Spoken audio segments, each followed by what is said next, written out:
বিখ্যাত নাওডাঙ্গা জমিদার বাড়ি। আমার এক পা ভারতে, এক পা বাংলাদেশ। দেশি গায়ের দুধ এই যে এইভাবে চুবিয়ে। হ্যালো এভরিওয়ান, আসসালামু আলাইকুম। সবাই কেমন আছেন? আশা করি ভালো আছেন। আমরা ভালো আছি। আজকে একটা সুন্দর লোকেশন এক্সপ্লোর করতে যাচ্ছি। এই মুহূর্তে আছি কুড়িগ্রাম জেলার ফুলবাড়ি উপজেলার বালারহাট রোডে। এখানে সুন্দর সুন্দর কিছু দর্শনীয় জায়গা আছে রাজবাড়ি। সো গো। এই গল্পের মূল কাহিনীগুলো আমি আপনাদেরকে আগেই বলে নিচ্ছি। আমি আর নীরব সহ নেওয়াশিতে রওনা দিই এবং ভলুকের সাথে নিয়ে আমরা রওনা দিই ফুলবাড়ির উদ্দেশ্যে। রাস্তায় অনেক সুন্দর সুন্দর দৃশ্য কিছু পাওয়া যায়, সুন্দর সুন্দর, যা দেখতেই পাচ্ছেন এই যে ফুলবাড়ি ডিগ্রি কলেজ। এরপরে আমরা বালারহাট রোডে ঢুকে অনেক সুন্দর সুন্দর দৃশ্য দেখতে পাই, যেগুলো রেকর্ড করি। এবং এরপরে আমরা বালারহাটের খুব কাছাকাছি চলে আসি এবং বালারহাটে এই যে বাজারে ঢুকি। আমরা মহিষের দুধ খাওয়ার চেষ্টা করি কিন্তু পাইনি। দাদা মহিষের দুধ আছে? এত কষ্ট করে আসলাম। তো দোকানদারকে বলে আমরা গায়ের দুধ খেয়ে নেই। এরপর গায়ের দুধ দিয়ে আমরা এই যে ট্রেডিশনাল খাবার খাই। আমরা এখন ট্রেডিশনাল খাবার খাবো। এই খাবারের নাম হচ্ছে এই যে পাউরুটি দিয়ে দেশি গায়ের দুধ এই যে এইভাবে চুবিয়ে।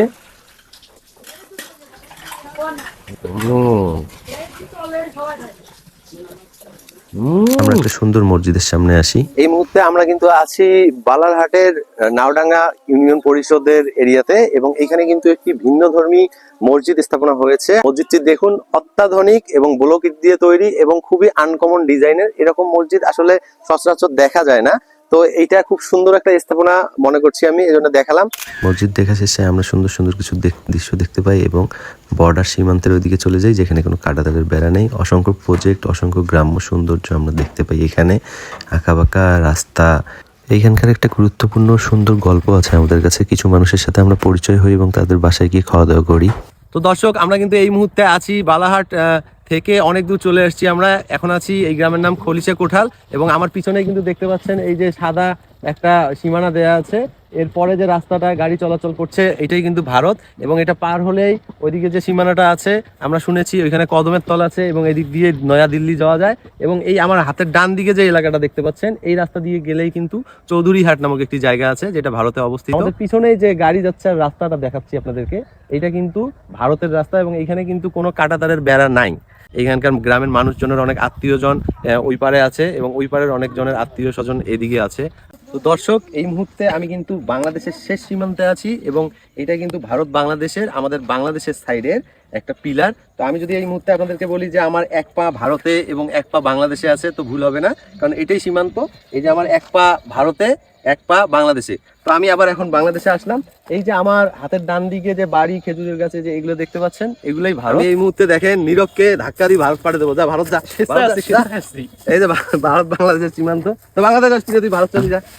মূল কথার মধ্যে আরেক কথা হচ্ছে যে এনারা আমাদের ভিডিও দেখে।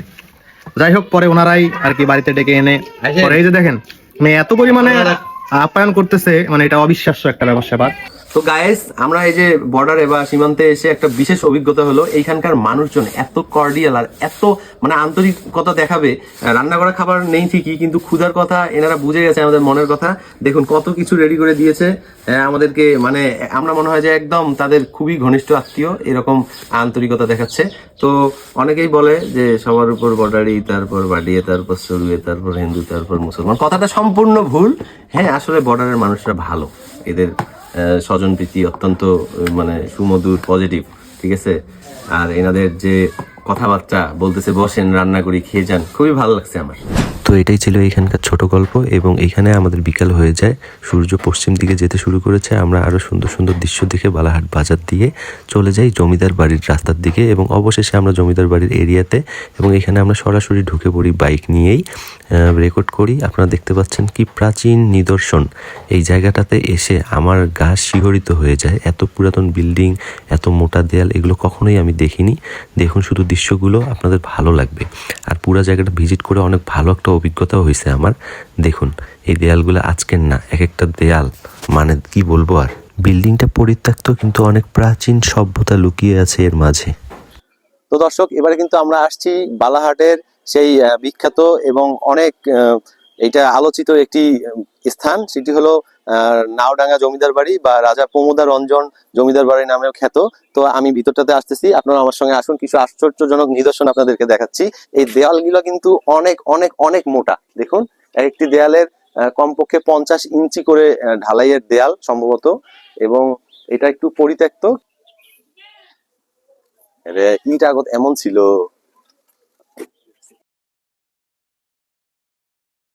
এবং এই মুহূর্তে কিন্তু আমি রাজবাড়ির ভিতরে প্রবেশ করেছি এবং দেখতে পাচ্ছেন নাওডাঙ্গা প্রমোদা রঞ্জন জমিদার বাড়ি সার্বজনীন দুর্গা মন্দির, এবং এটি পরিচালনা করে নাওডাঙ্গা প্রমোদা রঞ্জন মহার্চনা সংঘ, নাওডাঙ্গা ফুলবাড়ি কুড়িগ্রাম।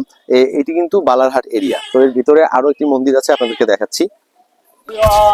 এর উদ্যোগে আজকে এই ব্লগটা এবং এই সুন্দর সীমান্ত এবং এই রাজবাড়ি বলেন আর যতগুলো সুন্দর নিদর্শন বা ভিডিও রেকর্ড করা হয়েছে সবগুলোর উদ্যোক্তাই হলো ভলু।